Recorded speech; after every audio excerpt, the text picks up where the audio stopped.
কিসে পড়ছো? এই তো আমরা সেকেন্ড ইয়ারে পড়তেছি। সেকেন্ড ইয়ারে পড়ো? কোন সাবজেক্ট নিয়ে? সায়েন্স নিয়ে পড়ছি। কি আবার কত অনার্স সেকেন্ড ইয়ারে পড়ো তুই সায়েন্সে? আচ্ছা ঠিক আছে বুঝলাম। হাই পর সাবজেক্ট হচ্ছে আপনার সায়েন্স নিয়ে পড়তেছি। সায়েন্স কি এই দেখছো এইখান কি এককাল এইখান তো বাউড়াইয়া কিন্তু এককাল অবস্থা তোর এককাল কাহিল বানাম। হাই পর মেজর এটা হচ্ছে আমি পরীক্ষার সময় পরীক্ষা দিই তো এটা আসলে। এই দেখছো এইখান কি এর জোলার পিডাম কিন্তু ভালো গিয়া কথা কইস।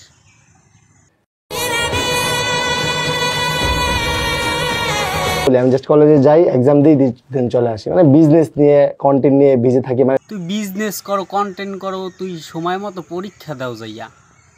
তোর দান্দালি পাইছো কোথায়? বলো কয়টা পরীক্ষা দিতে হয় বলো? পরীক্ষা দিতে হয় কয়টা? 10টা। 10?